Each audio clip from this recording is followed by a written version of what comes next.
Hi everyone, Aaron here for Zollotech, and this is the Galaxy Note 9. I picked it up in the ocean blue color that's available in the United States, and this one comes in at $9.99 and has 128 gigs of storage, 6 gigabytes of RAM, and the rest of the specs are on the left. Now I want to talk about the good and the bad, and the first good thing is the build quality. It's glass front and back, it's built really well, and it has a very solid metal frame around the outside. It's really great to hold in the hand, and if you're not using a case, it looks fantastic.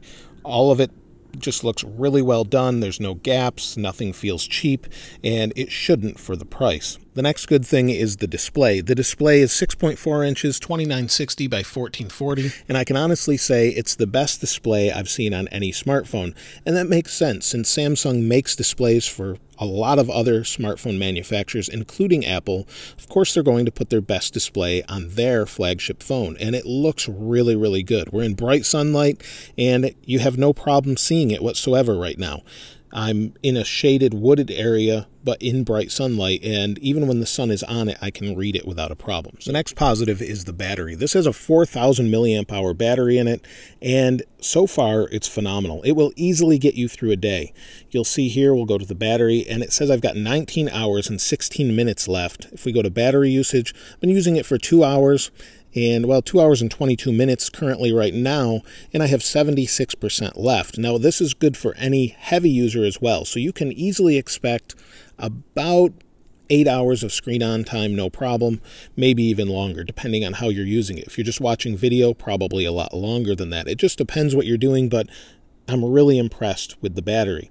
Now, speaking of the battery, fast charging. Fast charging, you can usually just charge this for 30 minutes with a fast charger. You can wireless fast charge it a little bit more slowly, but fast charging is really quick with this, no problems there. And I think an hour and a half or so to charge a massive battery. I think you'll be pretty happy with that. The next positive are the speakers. You've got one on the bottom, and then you've got one on the top right here. And they're incredibly loud and clear. So let me go into YouTube and I'll show you in one of my videos. So this is actually the unboxing video of this phone. Let me turn it on and listen to the volume of this thing. Turn it up. A little tool for the pen, and then we've got our USB-A. It's in stereo. It sounds fantastic. Set this aside and take a look at the Note. It's not distorted at all. It goes incredibly loud. Now, I wouldn't expect incredible bass from it or anything because of the small size, but it's very loud. You can easily hear it, and it's nice and clear. No problems there. Another good thing is the speed of the phone. Never did it feel slow. If I go into feed mesh, and then we'll multitask, and we'll open music and scroll, and it's just super smooth and fast all the time. Not once did it slow down on me, and just using it is really very nice. I've never had an Android phone perform this well consistently over time. And of course I have to mention Fortnite, since they announced it from the stage being an exclusive to the Galaxy phones. Of course now it's rolling out kind of to everything, but I'll jump out here and you'll see the frame rate is okay. It's a little stuttery at times, but I think that's mostly due to my cellular connection of only having one bar where I'm filming this. But overall, I think it's really good and definitely playable. Now, the final positive is the camera. The camera on this is really good. We're at a point where most smartphones are, at least flagship smartphones, are really good, and this one is no exception. And this one optimizes for the scene you're in. So if I point it up here, it will see that it's in a wooded area and optimize for that. So it optimizes for outdoor trees or leaves. It'll tell you that it sees that, and then it optimizes for those photos, and it's really good. The video in it is 4K, 4K 60p, depending on what you want to use it with. It has optical image stabilization. It has that dual aperture for low light, and let me show you some photos and video from this, and I think you'll be impressed. Now, with the rear camera in 4K 60 like it is right now, it's limited to 5 minutes of recording.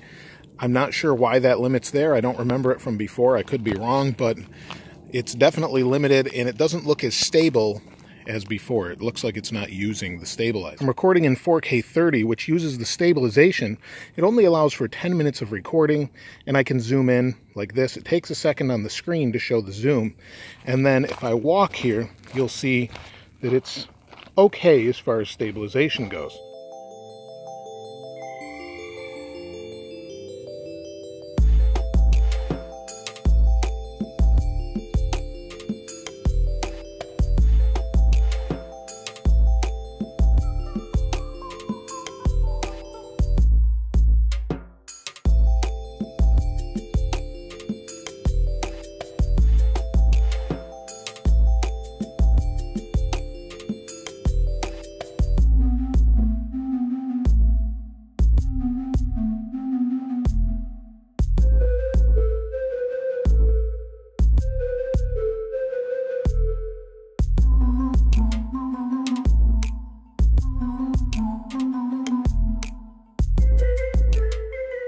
Now, one of the nice features of the S Pen is a new way to flip through documents, but also take pictures. So you just click this little button here, and it will snap a picture. Now, let's talk about the negative of the phone. Honestly, there are not that many. The first one is the price. It's $9.99, or even more if you want more storage. Now, compared to iPhones, it's right on par, so no issues there for what you get. But what you do get is a smartphone that's well built and probably more worth $1,000 than an iPhone as far as the hardware is concerned. But that is a negative in my opinion. The next bad thing is Bixby. The Bixby button is not reassignable, and while Bixby itself has gotten better, it's not fantastic, but it is better than it was before and allows for things that Google does not allow for. But I just want this to be reassignable, and I understand where they're going with Bixby, but I'd rather just not have it, or have a way to actually not just turn the button off, but let me reassign it. Now, the third bad thing is TouchWiz. Now, TouchWiz has gotten a lot better over the years, and if I go into here, you'll see that's part of TouchWiz. Of course, I can just change it to Nova Launcher or something like that, but I just want stock Android, and then maybe put the pen stuff on top of it. So this little drawer here is handy, but I want the pen features and things there, and then just stock Android. I don't want any of this other stuff. If I slide to the left here, you'll see there's Bixby. I want the Google launcher right there, like I have on a stock Android phone, but I want the hardware of this phone. So if they would get rid of TouchWiz, it's not horrible, but if they got rid of it, I think it would be better. The next bad thing is duplicate apps.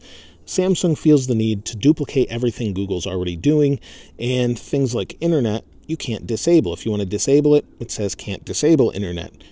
I can use Chrome, but I can't disable the other ones if I want to. Certain apps I can uninstall, like Health, but I can't disable all of them and just get rid of them and have a clean phone the way I want it. It's not horrible, but it's just something I wish they'd stop doing. Now, the last bad thing, honestly, there isn't one. This is one of the few phones I think that nails every single point of what people are looking for.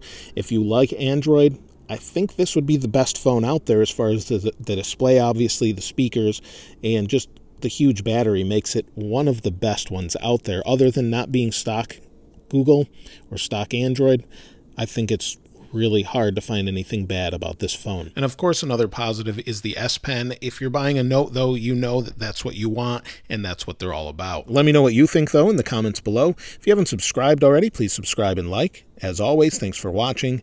This is Aaron. I'll see you next time.